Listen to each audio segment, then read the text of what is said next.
लेकिन ये फैसले अकबर ने ऐसे ही नहीं लिए थे। कहा जाता है कि इन फैसलों से पहले उसकी जिंदगी कुछ अलग ही तरह के प्रभाव में थी।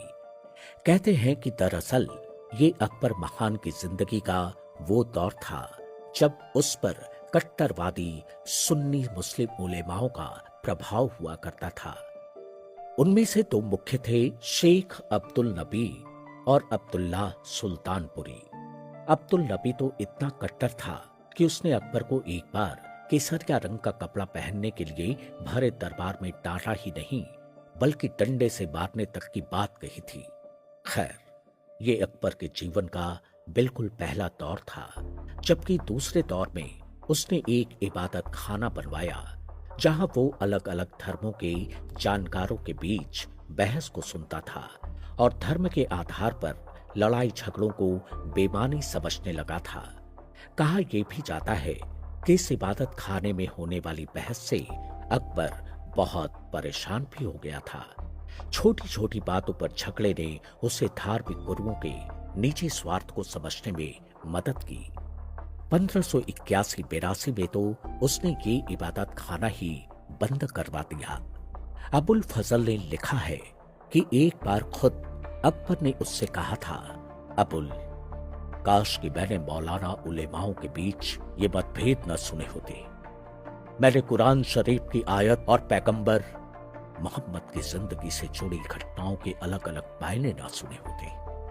काश कि ऐसा ही हुआ होता। अपने बनवाए इबादत खाने की बहस से अकबर परेशान तो था, लेकिन धर्म को लेकर उसकी समझ बिल्कुल साफ हो गई थी।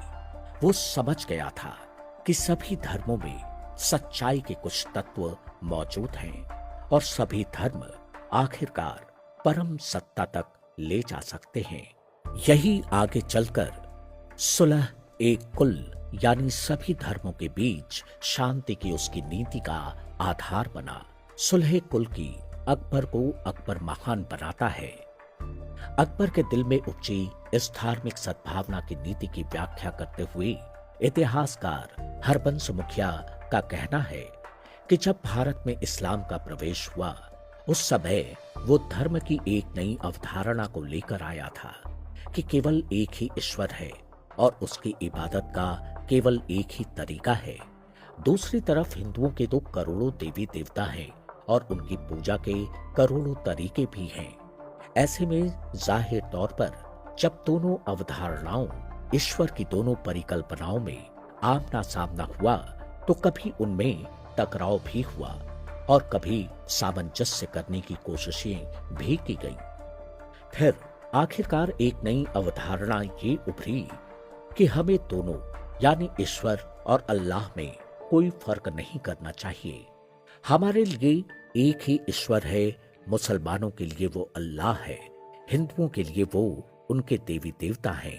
और यहीं से अकबर के सुलह ए कुल यानी धार्मिक सद्भाव और शांति का विचार आगे बढ़ा। धर्म के आधार पर लोगों से भेदभाव न करने के विचार पर इतिहासकार इरफान हबीब कहते हैं, बादशाह अकबर को ये समझ आ गया था कि जब ऊपर वाला बारिश और प्रकृति से मिलने वाली चीजों में किसी के लिए कोई फर्क नहीं करता है, तो आप कैसे कर सकते हैं। लेकिन अकबर की इस नई राजनीति से अकबर और कट्टर उलेमाओं के बीच टक्कर की भी शुरुआत हो गई। उनके बीच की दूरी बहुत बढ़ गई। कट्टरवादियों ने अकबर को परेशान करने का कोई मौका नहीं छोड़ा। कहा जाता है कि 1580 में कुछ मुगल ओहदेदारों ने अकबर के खिलाफ बगावत कर दी और छोटे भाई मिर्जा हाकिम को बादशाह घोषित कर दिया। इस बगावत को उलेमाओं ने अपना समर्थन दिया। जौनपुर के प्रभावशाली काजी मुल्ला मोहम्मद यज़दी ने फतवा निकालकर कहा कि अकबर के खिलाफ बगावत जायज है। वहीं बंगाल के काजी ने कहा कि बगावत उलेमाओं की आर्थिक मदद को बंद करने के खिलाफ ऊपर वाले का गुस्सा है। बहरहाल अकबर ने बगावत को शांत कर दिया, लेकिन उसने अपने कदम पीछे नहीं खींचे। एक दिन अपने दीवाने आम में अकबर ने इसके संबंध में एक बात कही, एक बादशाह की सल्तनत के लिए ये बुरी बात है उसके लोग आपस में बटे हों और एक दूसरे के खिलाफ हों। हमारी सल्तनत में हिंदू हैं, मुसलमान हैं, क्रिस्तान हैं, जैन हैं। ये न सिर्फ अलग अलग ख्याल रखते हैं, बल्कि कई बार एक दूसरे के खिलाफ दुश्मनों की तरह पेश भी आते हैं। इसलिए अमन की खातिर हमें इन सबको एक करना है, लेकिन इस ढंग से कि वो एक भी हों और सब अपना अपना वजूद कायम भी रखें। हर एक मजहब में जो अच्छाइयां हैं, हमें उन्हें छोड़ना नहीं है। हमें उन अच्छी बातों को आगे बढ़ाना है। इस तरह ही खुदा की इज्जत होगी। जब खुदा की इज्जत होगी, वहां लोगों में अमन होगा। जब अमन होगा तो वहां सल्तनत महफूज होगी। अकबर ये कहते हुए किसी दार्शनिक की तरह बातें कर रहा था। उसने आगे कहा, अपने इन ख्यालातों पर मैं यहां मौजूद आप सभी लोगों से अपनी अपनी राय देने को कहता हूं। जब तक आप लोग अपनी बात नहीं कह देते, मैं आगे कुछ नहीं करूंगा। इतना कहकर उसने सभा समाप्त कर दी। अकबर को अलग अलग धर्मावलंबियों ने अपनी राय पेश की। इन सब के आधार पर बनी अकबर की नीतियों को आगे चलकर दीने इलाही का नाम दिया गया। कहीं कहीं इसको तौहीद इलाही भी कहा जाता है। लेकिन खास बात यह है कि अकबर ने खुद कहीं भी कभी भी ये नहीं कहा कि वो किसी एक धर्म या दीन की शुरुआत कर रहा है। दीने इलाही के बारे में इतिहासकार हरबंस मुखिया कहते हैं कि इन नए विचारों के लिए दीने इलाही शब्द का इस्तेमाल अकबर के जमाने में सिर्फ एक इतिहासकार मुल्ला अब्दुल कादिर बदायूनी ने किया। बाकी लोगों में इसका औपचारिक नाम तौहीद इलाही है, जिसके मुताबिक अकबर ने एक नई राजनीतिक विचारधारा की स्थापना की, जो कहती थी कि आपको बादशाह अकबर की तरफ वफादार होना चाहिए। आपकी धार्मिक आस्था क्या है? आपकी वैचारिक आस्था क्या है? आप किस जाति से हैं?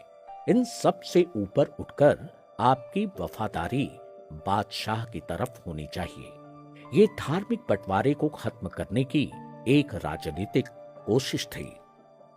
इस तरह अकबर के बारे में अक्सर कही जाने वाली ये बात इतिहासकारों की नजर में ख्याली और बेबुनियाद है कि उसने दीने इलाही नाम के धर्म की शुरुआत की। प्रोफेसर शीरीन मूसवी का तो यहां तक कहना है कि अकबर के समकालीन किसी ऐतिहासिक स्रोत में धर्म के तौर पर न तो दीने इलाही का जिक्र है और न ही तौहीदे इलाही का।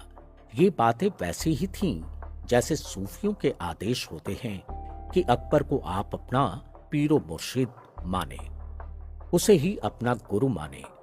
माना जाता है कि इन विचारों को फैलाने के पीछे अकबर की ये सोच थी कि धर्म गुरुओं की अंधी नकल की जगह अक्ल का इस्तेमाल होना चाहिए।